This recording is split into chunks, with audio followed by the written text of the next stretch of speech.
Dans le domaine des sciences de la vie, des sciences de la santé, le Québec est très bien positionné et a une longue histoire en recherche. This is Mark Weinberg. Have you heard of him? He's the researcher behind the highly successful Tritherapy, which plays a decisive role in the survival of tens of thousands of people with AIDS.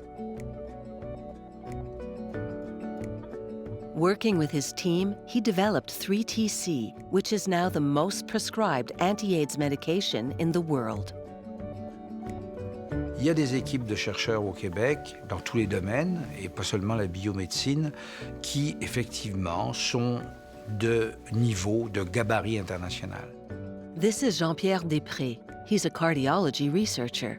You may not have heard of him, but his high-quality work and productivity have earned him 20 awards and distinctions. In 2011, he was the researcher who published the most scientific articles in the field of metabolic syndrome, ahead of more than 110,000 other researchers.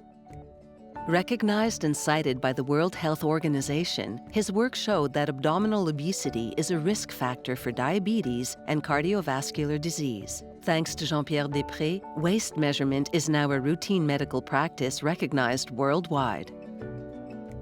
Les chercheurs québécois dans le domaine des sciences de la vie sont très performants au Canada. Dans le domaine de la recherche sur le vieillissement, dans le domaine de la recherche en neurosciences, les chercheurs québécois vont chercher entre 35 et 38 % des subventions canadiennes, alors qu'on représente seulement 23-24 % de la population de chercheurs et même de la population canadienne.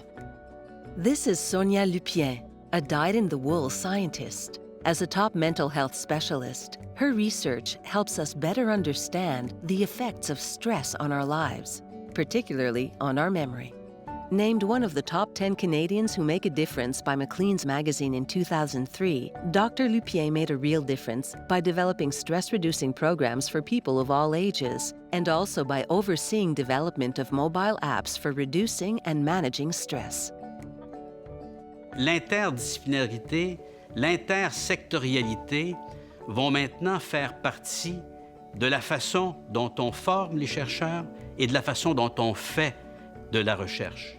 Ce qui, à mon avis, va nous permettre justement de nous attaquer à des problématiques encore beaucoup plus complexes. David Fortin is a neurosurgeon and neuro-oncologist. Along with his team, he works intensively to find solutions to beat brain cancer.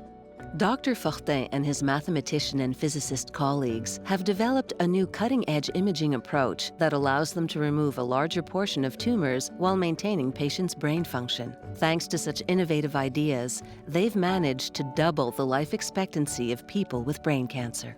La recherche est très importante pour une société, donc investir en recherche, c'est investir dans notre futur.